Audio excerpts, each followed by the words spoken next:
This is the most cinematic Flux LoRa that I've seen. Like, I was looking at the pictures a couple of weeks ago and I was like, this is so insane and amazing. It's called Flux Film Camera, but the LoRa is quite amazing. There are two different variants of LoRa. In this video, I wanted to show you the LoRa, do a couple of sample tests, and then show you the difference between the base model of Flux Dev or Flux Schnell, and also how with the LoRa things change. So first of all, the LoRa is available on Hugging Face, so you can just go download, use it, whatever that you want to do, you can do it.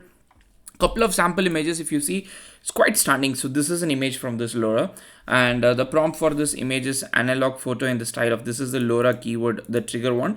A young woman sitting on a subway train, she is wearing a brown jacket and blue jeans, and it goes on. I mean, if you were to see the details on this particular image, it's quite insane and amazing.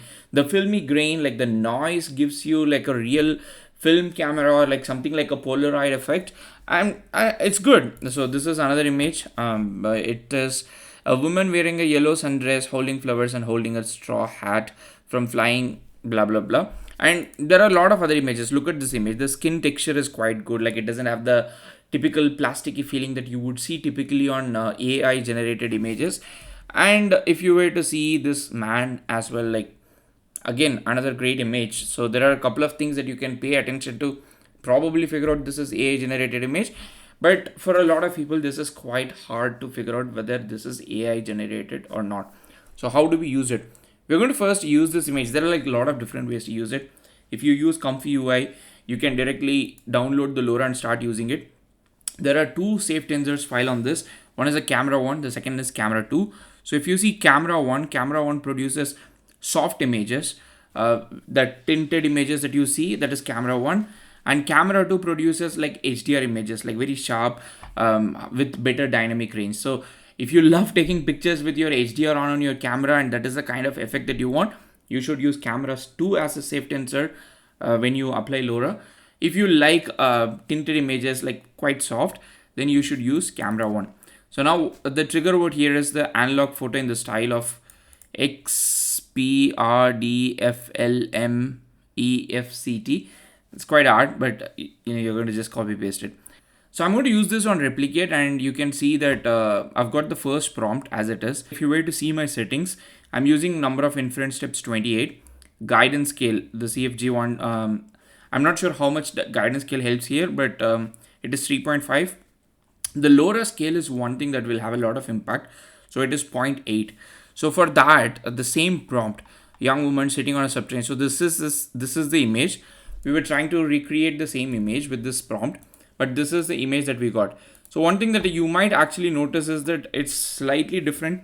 So whenever you see something like this, you can actually play with the LoRa scale. So when you increase the LoRa scale, you would start applying more of the LoRa effect than what the base model is. So the LoRa has like more intensity or the say in the final image generation.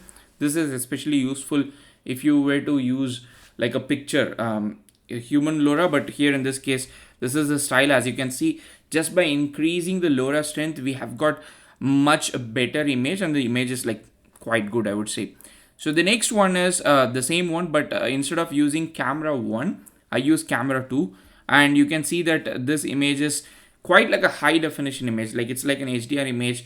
The same thing if you were to take with a high definition photo instead of like a noisy grainy film. So this is the image that we have got. Once again, I can just go ahead and then increase the LoRa effect, like from 0.8, I'm making it 0.99. So you would instantly see that the effect of LoRa would increase from the base model. So the base model here is the Flux Dev, and we are applying the LoRa on top of it. The way you apply LoRa on top of it is, I link the Flux Dev LoRa in the YouTube description. This is the Flux 1 Dev LoRa Explorer from Replicate, and all you have to do is paste the link either from your Civit AI or Hugging Face. In this case, it's Hugging Face, like directly to whatever LoRa that you wanted to generate or use. Then you can just paste it here, and here you go. So you've got the image. I mean, I love the fact that this LoRa, it's quite good. I'm not sure if it is Flux or if it is this LoRa, but when you see the pictures like this, you can actually see, let me open it in new image. Okay, I have to, yeah, I have to get this like this. And if you see this image, So you would instantly see that there are a lot of nuances in the background that helps you. I mean, of course, you can now like pay close attention to this and then say this is AI generated due to the finger. There are like other things that you can start looking for. But I love the fact that when there is a mirror, that it decides that it has to add the background effect. It has to have a face reflection. So these are like a couple of very, very interesting nuances that you wouldn't typically expect like a typical AI image generation model would do. But Flux is Flux, and with this LoRa, you can like actually make like an entirely cinematic picture. So next, what I wanted to do is I wanted to take one picture from example that they've given. So the prompt here is that women's street skateboarding final in Paris Olympics 2024. This is from Flux Schnell, not Flux Dev. But I wanted to recreate that and then see how it looks. So this is with the same LoRa that we are discussing right now. So the film LoRa, I've used camera 2 with LoRa strength 0.8, and this is the one that I've got. One thing that if you were to do this, it's always good to try to go to slightly like a closer shot. That would give a like much better image. Like if I were to show you another image here, you can see I think I have explicitly set up here, okay, Wes Anderson style close up of a whimsical garden party with vintage outfits and symmetrical setup. So in this case, you can see that it goes slightly closer when I have the same prompt without close up. Then it tries to take like a wide angle shot. So whenever with AI image generation, generally the wide angle shot kind of like messes up with the fingers or face and a lot of other things. So here in this case, it does a pretty good job. Like you can see the image and then you can see that it does a pretty good job. Even the skin is like, I would say like honestly like decent. So if I were to open the image for you and zoom it, so if you were to see, it's not a bad image. In a lot of cases, it's a good image. The jewelry is always like kind of messed up with AI image generation. Instead of the shoulder, it has gone to a necklace. I don't know. Maybe it's like a fashion. I don't know if people actually wear like this, but generally if you see like the flowers are not messed up, the flower is good, the hair is not messed up, the hair is like natural, like it's kind of like detailed in there, the dress is detailed, the braids, the embroidery, everything looks like very, very, very natural, except like you start looking at things like the hand, the shape of the hand, slight the skin texture that misses. I love everything else about this particular image. And again, we have not increased the Flux LoRa scale here. So I've set most of my image generations 0.8. Another interesting thing that you notice about this particular image is for such a simple prompt, all the prompt is women's street skateboarding final in Paris Olympics 2024. Just because we said Paris, it decided that it has to add an Eiffel Tower in the background. Somehow it decided to add like a sunlight here.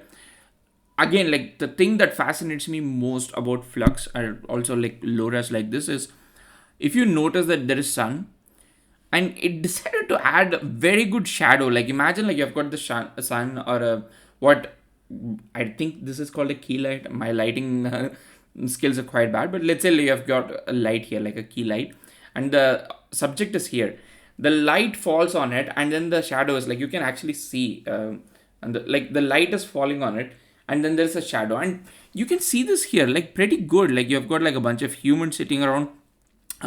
Even though this doesn't look exactly like a skateboarding event within Olympics, but it's pretty good. The image is good, like the color combination is good. I like this, the combination of yellow and blue that adds a lot of natural vibe to the image, and you've got like some plants here. So yeah, it's a pretty good image. Like you can increase the LoRa strength maybe just for us to see how it plays out. And the image generation takes about like 11 seconds on replicate. I think they run it on H100, so it's much faster. If you have got your own comfy UI setup, so it might take a different time. So this is with higher LoRa config. To be honest, like LoRa strength, to be honest, like I think I like the previous one much better, but this is more like Olympics. Like I like the playfulness of the previous one, even though I think the prompt adherence is much better here, I would say, but I like the previous one. So this is the one that we already discussed, quite a good image.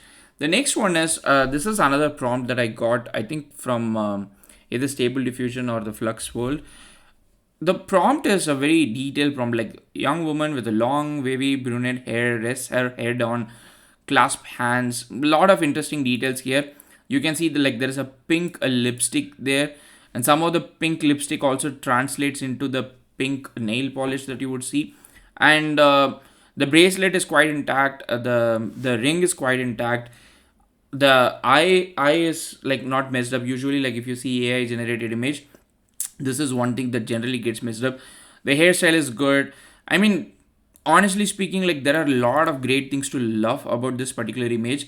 And once again, like in this particular case, I'm using camera one safe tensor, which is supposed to generate like the grainy looking image. So previously with 0.8 it was not like that grainy, but now you can actually see the only in this particular case the fingers are getting kind of messed up. So I'm going to use the camera safe tensors to see how it is generating, so you have an idea about like the 1 and 2. This image, at least particularly, I felt like the first image itself looked like an HDR image, so I'm very curious to see what the second image would look like. One of the easiest way for you to understand is like always like what we call in ML as an ablation study. You have a prompt and then you start like slowly changing the things one by one and to see what will have the higher effect or impact on the final output image. So that's what we are kind of doing. Once again, I think the thing that I love about Flux, it gets the eyes really well. The bracelet is good. The hand eye, so the color of the face and the hand, I'm not sure like how good the matching here is, but other than that, I think everything else is decent, I would say. Like, but still, if you give this image, it's not like immediately I would say, oh, this is a very beautiful girl. Like it looks like an AI generated image, but yeah. Now this is another image I generated using the same one. The prompt is very simple: an elegant and timeless portrait of Julia, exuding grace and sophistication. That's all it is. It's like a Hollywood movie script. And the LoRa strength is 0.8, and it's such a beautiful image. Like the nails are good. There is a background, probably like an art piece that is there. Like the hairstyle is good. The eyes are good. The lips are good. There is a nice chin. The dress is good. Like there is the pattern that it decided to have for the dress. It did not break it anywhere at all. That's one of the reasons why a lot of people are using LoRa for the virtual outfit trying kind of a model. I'm yet to play with those things with LoRa. I've done it with Stable Diffusion, but I think this is a very interesting space to have that kind of application. And as you can see here, this is a pretty good image. Like it would be very hard for somebody to tell that this is not a like an actual human. And the equivalent of the same thing with a different LoRa, not this LoRa, is this one. So I think when you give me this image, I would any day take this image. But again, everybody would have a different choice. It's like iPhone versus Samsung camera. But overall, I love this LoRa. So this is a LoRa that I've been wanting to cover for some time. If you want this LoRa, I will link this in the YouTube description.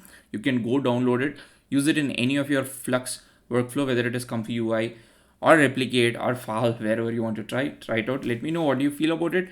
See you in another video. Happy prompting.